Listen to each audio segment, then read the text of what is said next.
Olá pessoal, sou o Emerson. Vou mostrar para vocês um pouquinho de um trabalho que nós desenvolvemos na disciplina de Matemática Aplicada, intitulado aí de Previsão de Locação de Furos de Sondagem em Exploração Mineral utilizando métodos numéricos. O nosso grupo ele é composto por mim, Emerson, pela Aline, pela Bruna e pelo Ian, sob orientação aí do professor Antônio Castelo. E para a gente começar, antes de tudo, de uma maneira bem didática e bem simplificada, é importante vocês saberem que a exploração mineral ela é a primeira etapa da mineração que busca novas áreas para desenvolver novas minas. Por isso a gente faz furos de sondagem, que é como colocar um canudinho na terra e retirar o material, a rocha dentro desse canudinho, que como essa foto está mostrando para a gente. Para exemplificar, aqui a gente tem uma vista em planta com 5 furos, e uma visão de seção com 4 furos. Aqui está a superfície, tá? Onde estão esses furos. E a região laranja que vocês estão vendo é um intervalo mineralizado, ou seja, é onde tem um mineral de interesse econômico, como cobre, zinco, ouro. E a zona cinza não tem. Tá? O nosso trabalho com a sondagem é fazer um ligue pontos dessa região laranja e delimitar um corpo mineralizado, que é o que vai ser o que a gente vai lavrar, vai retirar ali da terra no futuro para poder vender. Se vocês observarem a terceira figura, a gente tem uma região sem furos, sem informações. Que se a gente fizesse uma nova perfuração, talvez a gente conseguisse conectar os corpos mineralizados ali, e aumentar o volume, dando mais certeza para o que a gente está fazendo e gerando mais valor. Tá? Dito isso, nós tivemos acesso a uma base de dados de uma empresa com 5.255 furos de sondagem, onde para cada furo nós temos as coordenadas x e y e a profundidade z, além dos intervalos mineralizados. O nosso trabalho, ele foi desenvolvido com o objetivo de identificar áreas estratégicas para sondagens futuras. Primeiro, aplicando métodos numéricos, como SVD, gradientes conjugados, para poder identificar zonas mais mineralizadas. Depois, usar PCA para identificar padrões espaciais, as direções de maior variância nas coordenadas e profundidade dos furos. Usar a teoria dos grafos para conseguir conectar os pontos de sondagem de uma forma mais eficiente, criando ali um mapa de exploração com base em conectividade e proximidade. E por fim, combinar todas essas abordagens para definir novos pontos ideais de sondagem, priorizando ali regiões com uma alta variância e com base na centralidade dos grafos, tá? Essa daqui é uma visão geral dos nossos dados em planta. A gente retirou alguns furos que estavam muito distantes e a gente ficou com 5.235 furos para análise. Bom, falando dos métodos numéricos aplicados, nós aplicamos 4 estratégias: a distância e a triangulação para a implementação do grafo, e os métodos numéricos usando aí a decomposição SVD e o método dos gradientes conjugados para fazer uma comparação dos dois, tá? Para organizar os furos, estimar as áreas mineralizadas, a gente começou construindo um grafo, então a gente criou uma grade uniforme de pontos e adicionou os furos reais.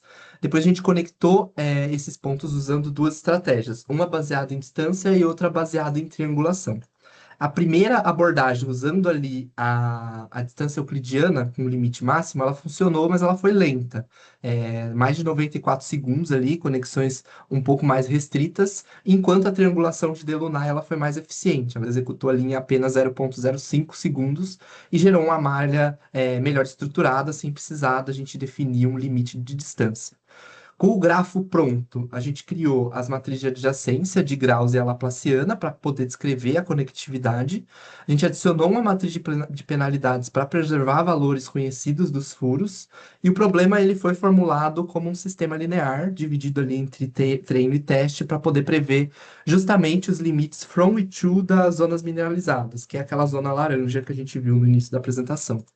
Aí, usando o método dos gradientes conjugados, a gente resolveu os sistemas lineares grandes de forma iterativa, convergiu rápido, com uma precisão interessante, um tempo de execução ali de 4,78 segundos, enquanto usando a decomposição SVD, que usa ali decomposição em valores singulares, né, de uma maneira mais robusta, porém mais cara, fatorou a matriz para resolver o sistema, também funcionou bem, mas levou ali 183 segundos, tá? Então, muito mais lento que o método iterativo.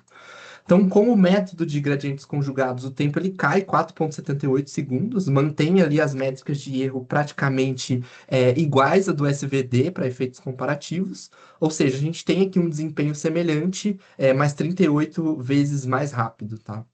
De qualquer forma, pessoal, o resultado dos valores previstos de concentração de minério na área, ele é muito semelhante nos dois métodos, né? Que a gente tem de diferença essa questão do tempo, tá? Em seguida, nós buscamos aí prever locais ideais para se fazer novos furos, evitando aí redundâncias, desperdício de dinheiro, fazendo furos muito próximos uns dos outros. A ideia aqui é a gente usar o PCA puro e o PCA mais a teoria dos grafos para conseguir identificar padrões espaciais e propor pontos estratégicos para se fazer novos furos. Considerando que a área de interesse demarcada, né, anteriormente, que a gente acabou de ver, apresenta uma alta densidade ali de perfurações e abrange uma região muito extensa, a nossa estratégia aqui foi selecionar uma sub-área um pouco reduzida, tá? Para melhorar a visualização. Ficou dessa forma. É importante a gente frisar que os contornos que vocês estão vendo no fundo dos furos, eles representam os resultados obtidos previamente ali, com o método tanto de gradientes conjugados quanto de SVD, tá? Que servem como referência para a gente ver ali as áreas com potencial de mineralização, auxiliando, logicamente, na previsão de furos futuros. Na primeira abordagem, usando só o PCA, a gente gerou novos furos aleatoriamente, tá? Em torno do centroide ali de dados, respeitando a variabilidade espacial das componentes principais. Essa estratégia, tá? Ela amplia a cobertura prospectiva ideal ali para projetos, nesse slide dá para ver melhor, para projetos que estão em estágios mais iniciais, com poucos furos. A segunda abordagem, ela combina o PCA com uma estrutura do grafo, onde cada furo ele é um nó e as arestas elas conectam os furos próximos. A gente calculou a centralidade de proximidade para identificar áreas que tinham baixa conectividade, regiões que são um pouco amostradas, e a partir desses nós a gente sugere novos furos em direções aleatórias e garante ali o afastamento mínimo e uma profundidade válida, tá? Ambas as abordagens elas foram validadas com um KD-tree para garantir uma distância mínima ali entre furos existentes e furos novos, tá? E depois a gente priorizou os furos com base na primeira componente principal para poder maximizar a cobertura da variabilidade espacial. Tá? As duas estratégias, elas geraram propostas diferentes. O PCA puro, ele acaba distribuindo os novos furos de uma forma mais ampla. Então, ele cobre mais área e explora mais a variabilidade espacial. Enquanto o PCA com o grafo, ele concentra os furos em regiões menos conectadas. Então, ele vai preencher lacunas e vai aumentar ali a densidade de dados onde a gente tem uma incerteza maior, tá? Por fim, a gente sobrepõe os resultados das estimativas de mineralização com os novos furos sugeridos, e essa integração ela possibilita a otimização da alocação de novos furos, aumenta a assertividade e dá um embasamento mais sólido para que a gente consiga fazer uma tomada de decisão, tá?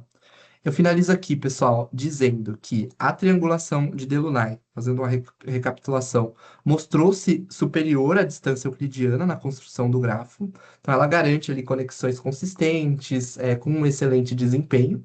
Nos métodos numéricos, tanto SVD quanto gradientes conjugados, eles apresentam resultados semelhantes, mas o método iterativo ele acaba sendo 38 vezes mais rápido, né? Então, ele se torna a melhor opção para esse tipo de situação.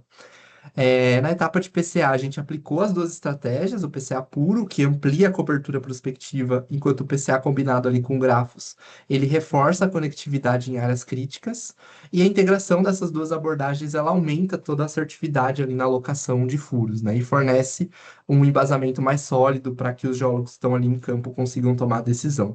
Como trabalhos futuros, a gente deixa aqui em aberto possibilidades de se avançar com estimativa volumétrica, incorporando teores minerais para poder calcular reservas de uma maneira mais, visando mais economicidade e com uma maior precisão, tá? Obrigado aí pela atenção de vocês.